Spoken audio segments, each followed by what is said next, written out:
تسا نبی دی ناموس نال غداریاں کر کے پیسے لے دو قوماں کولو، تمہیں پتہ ہی نہیں ہے حضور کی عزت کا مسئلہ کیا ہے۔ تو رب سب سے بڑا غیور ہے، حضور نے فرمایا سب تو بڑا غیرت مند رب ہے۔ جناب یوسف علیہ السلام دے بھائیاں نے جناب یوسف علیہ السلام نو کھوہ وچ سٹیا نا تے قافلہ آ گیا، انہیں ڈول پایا تے جناب یوسف ڈول پکڑ کے تے کنویں دے باہر آ گئے۔ قالوا یا بشرا ھذا غلام، وہ کہنے لگے وہ کتنی خوشخبری والی بات ہے، یہ وچوں بچہ خوبصورت نکل آیا۔ بھائی پھر نسدے آئے، انہیں کہا تھا ساڑھا بھجیا ہوا غلام ہے، انہیں کہا ان کی پروگرام ہے، انہیں کہا وَشَرَوْا بِثَمَنٍ بَخْسٍ دَرَاهِمَ مَعْدُودَةٍ وَكَانُوا فِيهِ مِنَ الزَّاهِدِينَ، انہیں کیسی ہے غلام بیچنا ہے، نسن دی بڑی بھیڑی عادت ہے، چاند کھوٹے درہم ہی دے دیو اسی یہ غلام بیچنا ہے۔ جناب یوسف دی قیمت لگی بازار مصر وچ۔ اے علماء کم از کم 6 مہینے جمعہ پڑھا سکتے ہیں سورہ یوسف دے ہوتے، تسی کیوں نہ پڑھان دے جمعے؟ سورہ یوسف پڑھ کے دسو قوم نو کہ جناب یوسف دی صرف قیمت پئی ہے بازار وچ۔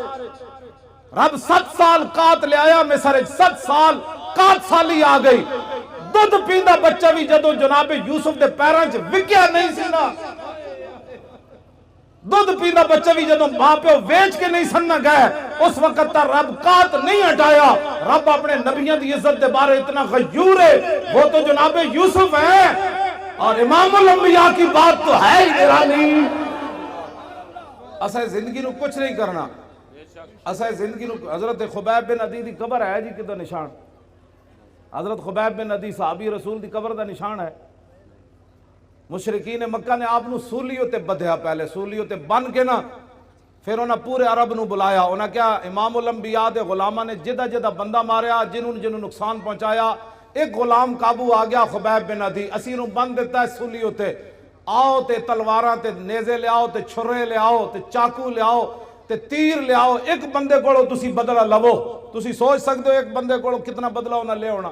سب تو زیادہ ظلم خبیب بن عدی نال ہویا، انہاں کینچیاں نال آ کے آپ دا ایک ایک جسم کٹیا، اور آپ نے پھر تختہ دار ہوتے ترانہ پڑھیا۔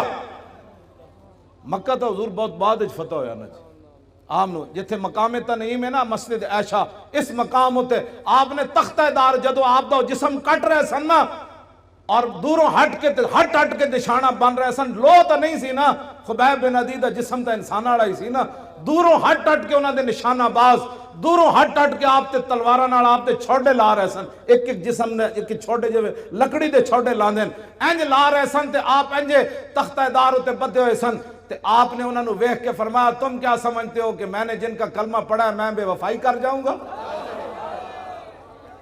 آپ نے تختہ دار ہوتے پھر ترانہ پڑھیا، اور ترانہ تا محفوظ رہ گیا کہ حضرت سعید بن عامر الجمحی بعد جدو مسلمان ہوئے تے حمص دے گورنر بنے، تے فاروق اعظم کو شکایت آئیاں بھئی گورنر نو مرگی دی بیماری ہے، 4 شکایتان، اے علماء بیان کرو، اور کیوں نہ بیان کر دے تسی سیاست؟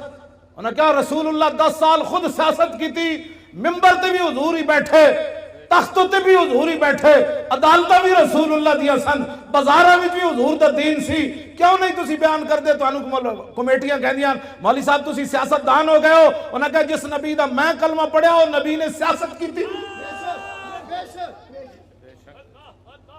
یہ حضور تاں گل محفوظ رہ گئی کہ سعید بن عامر جڑے اس موقع تے موجود سن نہ جو کلمہ نہیں سی انہاں پڑھیا، بعد جو انہاں کلمہ پڑھ لیا، انہاں پھر صحابہ نو دسیا سی کہ انہاں نہ تو آپ نو جدو حضرت عمر کو 4 شکایتاں آئیاں نا بھئی انہوں مرگی دی بیماری، حضرت عمر نے حمص سے جو طلب کیتا، میں جدو حمص دی حدود داخل ہویا نا جی ملک شام جدو میں گئے سی تو میری اکھاں رون لگ پئیاں سن کہ اے او شہر ہے جدے وچ گورنر حضرت سعید بن عامر الجمحی، قبر میں نو نہیں ملی، میں اتھے حاضری ضرور دی خالد بن ولید دی قبر تے، آپ دی قبر میں نو مل گئی، میں اتھے حاضری دیتی۔ بہرحال سعید بن عامر الجمحی جدو حضرت عمر کو آئے نا 4 شکایتاں سن، انہاں وچ ایک مرگی دی بیماری، آپ نے فرمایا تو انہوں مرگی دی بیماری روزانہ ڈھے پاندے ہو، بے ہوش ہو جاندے ہو؟ آپ نے عرض کی تھی نہیں، انہوں نے کہا پھر بے ہوش کیوں ہوندے ہو؟ فرمایا جدو جسم کٹیا جا رہے سی نا سولی تے بن کے، اس ویلے میں موجود سی، تے میں جدو تصور کرنا میں بے ہوش ہو جانا۔ اتنا بڑا ظلم ہویا سی حضرت خبیب بن عدی نال۔ خبیب بن عدی نے تختہ دار ہوتے ترانہ پڑھیا، سنا دے ماں لَقَدْ جَمَعَ الْأَحْزَابُ حَوْلِي وَأَلَبُّوا قَبَائِلَهُمْ وَاسْتَجْمَعُوا كُلَّ مَجْمَعٍ وَكُلُّهُمْ مُبْدِ الْعَدَاوَةِ جَاهِدٌ عَلَيَّ لِأَنِّي فِي وَسَاقٍ بِمُضَيِّعِي وقد جمعوا ابناهم ونساهم وقربت من جزع طويل ممنعي وقد خيروني الكفر والموت دونا وحملت عيناي من غير مجزعي فلست بمبد للعدو تخشعا ولا جزعا إني إلى الله مرجعي وما بي حذار الموت انی لمیت ولکن حذاری جحم نار ملفعی. جب آپ کا جسم کٹ رہے سن تو اس شعر دا معنی میں فرمایا میں موت سے نہیں ڈرتا، موت تو ایک دن آنی ہے. وما بی حذار الموت انی لمیت، فرمایا موت میرا کچھ نہیں بگاڑ سکتی، آج نہیں تو کل تو اس نے آنا ہی تھا. ولکن حذاری جحم نار ملفعی، میں تے اس جہنم دی اگ دے شعلے کو ڈرنا جڑا پورا لپیٹ چ لے لوے گی. ہاں فرمایا موت سے میں نہیں ڈرتا، میں تو اس آگ سے ڈرتا ہوں کہ حضور سے بے وفائی ہو گئی تو پھر کیا ہوگا. فضل العرش صبرنی علی ما یراد بی فقد بدعوا لحمی وقد یاس مطمعی. فرمایا انہوں نے تو میرا جسم بھی کاٹ دیا اور میرے زندہ رہنے کی امید بھی مک گئی.